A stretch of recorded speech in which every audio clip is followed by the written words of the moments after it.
At this moment, I would like to invite Professor Dr. Zakir Ahmed Chowdhury sir, Chairman, Department of Pharmacy, University of Dhaka, to kindly deliver the vote of thanks.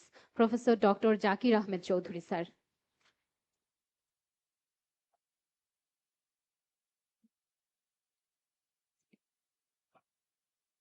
আজকের অনুষ্ঠানের সভাপতি অধ্যাপক doctor Selim Reza sir, dean pharmacy অনুষদ, ঢাকা বিশ্ববিদ্যালয়। আজকের chief patron, যিনি already আমাদের এখান থেকে চলে গেছেন, আমাদের প্রো ভাইস চ্যান্সেলর একাডেমিক অধ্যাপক আব্দুস সালাম স্যার, এবং আমার খুব শ্রদ্ধেয় শিক্ষক অধ্যাপক আজাদ চৌধুরী স্যার, মঞ্চে উপস্থিত বিভিন্ন প্রখ্যাত ফার্মাসিস্টবৃন্দ, এবং যাকে ঘিরে আজকের অনুষ্ঠান, আজকের চিফ গেস্ট আমার শ্রদ্ধেয় বড় ভাই আলমগীর হোসেন, এবং সামনে উপবিষ্ট আমাদের সিনিয়র ফার্মাসিস্টরা, উপস্থিত বিভিন্ন কোম্পানিগুলো থেকে আগত ইভেন অতিথিবৃন্দ, এবং আমাদের ফরেন যে গেস্টরা আমাদের এখানে আছেন, সবাইকে আসসালামু আলাইকুম। আসলে অনেক বেলা, অনেক কথাবার্তা হয়েছে, খুব ছোট করে কয়েকটা কথা বলেই শেষ করতে চাই। আমরা প্রথমে কিছু উত্তর দিতে চাই, সেটা হলো যে আজকের আলোচনা থেকে একটা কারিকুলাম ওরিয়েন্টেড কিছু কথাবার্তা এসেছে। সেই কারিকুলামের দিকে আমরা অলরেডি সেই জায়গাগুলো আলোচনা হয়েছে। আমরা ইন্ডাস্ট্রির এক্সপার্টকে ইনভলভ করি, আমরা কারিকুলামের মধ্যে বেশ পরিবর্তন এনেছি, যেখানে আমরা শুনলে অবাক হবেন ফার্মাকোভিজিলেন্স, এআই, ইভেন সর্বশেষ আলমগীর ভাই যে রেগুলেটরি ইস্যুসগুলোর কথা বলেছে, এগুলো অলরেডি আমরা আমাদের সিলেবাসে ইনকর্পোরেট করেছি। আর আমার বড় ভাই আলমগীর ভাই ড্রাগসে জয়েন করার পরে আমি যখন ওনাকে কংগ্রেচুলেট করতে যাই, উনি আমাকে একটা কথাই বলেছে, জাকির, আমরা আমাদের জায়গাটা ফিরে পেয়েছি। তো আজকে ওনার সেই জীবনের স্বপ্ন এবং সেই ভাইবার আশা এবং আজকে কথাবার্তা থেকে সেটা প্রতিফলন আমরা দেখতে পেয়েছি। আমরা আসলে যে জিনিসটা গত সেপ্টেম্বর 2025-এ শুরু করেছি, প্রথম আমাদের চিন্তা ভাবনাটা আমাদের ডিন স্যারের নেতৃত্বে এমনটাই ছিল, ইন্ডাস্ট্রি একাডেমি একটা রিলেশনশিপের মাধ্যমে আমাদের প্রফেশনকে সামনের দিকে আগানো। কিন্তু আমরা নতুন আরেকটা দিগন্ত খুঁজে পেয়েছি এখন, সেটা হচ্ছে ইন্ডাস্ট্রি একাডেমির পাশাপাশি রেগুলেটরি অথরিটি। সো আমি বিশ্বাস করি এই তিনটা জিনিসকে যদি সমন্বয় করে আমরা আগামী দিনকে সুন্দরভাবে সাজাতে পারি, তাহলে এই প্রফেশন আর পূর্বের জায়গায় ফিরে থাকবে না, এটা দিন দিন তার উত্তরোত্তর উন্নতি হবে।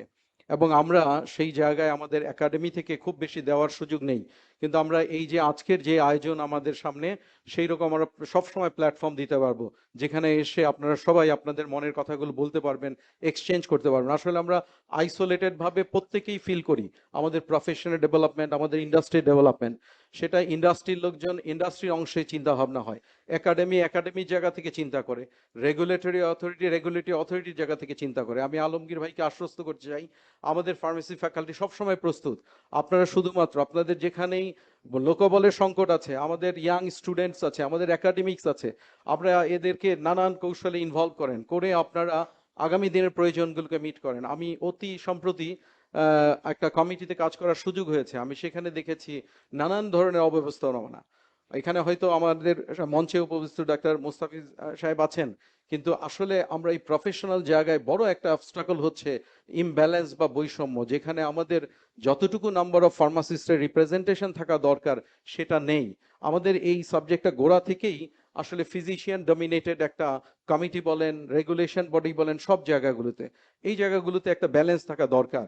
আমি দেখেছি যে প্রাইজিং কমিটিতে এসেনশিয়াল ড্রাগ লিস্ট করতে গিয়ে একটা মানুষের শুধুমাত্র চিন্তা, সে মনে করছে যে এতগুলো জিনিসকে ইনকর্পোরেট করা লাগবে, তার মনের ইচ্ছাটা পূরণ করার জন্য সে সবগুলোকে ইনকর্পোরেট করেছে। এটা হওয়া উচিত না। হওয়া উচিত যে একটা সামষ্টিক অংশ, যেখানে গ্রাম থেকে গ্রামের অংশগুলো তার প্রয়োজনগুলো আজকে আমরা আইডেন্টিফাই করতে পারবো। তারপরে আমি সেই জায়গায় আমি সঠিক একটা এসেনশিয়াল ড্রাগ লিস্ট বাংলাদেশের মানুষের জন্য উপহার দিতে পারবো। আমি প্রাইজিং হতে গিয়েছে, প্রাইজিং এর যে চিন্তা ভাবনা, উদ্ভট চিন্তা ভাবনাগুলো আমি দেখেছি, যেটা 20-30 বছরের মধ্যে কোনো পরিবর্তন হয়নি। সেই পরিবর্তনটা তারা তৈরি করতে গেছে, তাদের মাথায় আগেই চিন্তা যে এই কোম্পানিগুলো তো লক্ষ লক্ষ টাকা আমাদের ফিজিশিয়ানদের পিছনে ইনভেস্ট করে, তাহলে হিউজ তাদের লাভ আছে, তাহলে এই প্রাইস এটা কমাতে হবে। কিন্তু আমরা পাশাপাশি এই বিষয়টা দেখতে পাচ্ছি না যে ইন্ডাস্ট্রি, আমার পূর্ববর্তী বক্তা অনেকেই বলেছে যে স্লথ হয়েছে, আমি বলি তা না, এটা বন্ধ হয়ে যাওয়ার অবস্থা হয়েছে। এটাকে উত্তরণের জন্য অতি শীঘ্রই আমাদের এই জায়গায় রিভিশন দরকার এবং এর পরিবর্তন দরকার। পূর্বে যেই আজগবি পদ্ধতিগুলো তৈরি হয়েছে, যদিও আমি এটার অংশ হিসাবে বলছি, সেটাকে পরিবর্তন করে অচিরেই আমাদের একটা আমাদের প্রয়োজনীয় উপযুক্ত একটা প্রাইজিং এবং আমাদের এসেনশিয়াল লিস্টগুলোকে রিভিশন করা খুবই জরুরি হয়ে দাঁড়িয়েছে আমি মনে করি। তাহলেই আমাদের এই ইন্ডাস্ট্রিগুলোকে আমরা সামনে আগানো আমাদের দ্বারা সম্ভব হবে। আমাকে সেলিম স্যার খুব অল্প সময় দিয়েছে, আমি অনেকগুলো বিষয় নিয়ে আসলে কথা বলতে চেয়েছিলাম। তো আজকে অনেক লম্বা সময়ের কথাবার্তা, সেই জন্য আমি বক্তব্য এখানে শেষ করছি। অন্য কোনো পরিসরে আবার আমি হয়তো এই বিষয়গুলো নিয়ে কথা বলার সুযোগ নিব। সবাইকে ধন্যবাদ জানিয়ে আমার বক্তব্য শেষ করছি। আল্লাহ হাফেজ, আসসালামু আলাইকুম।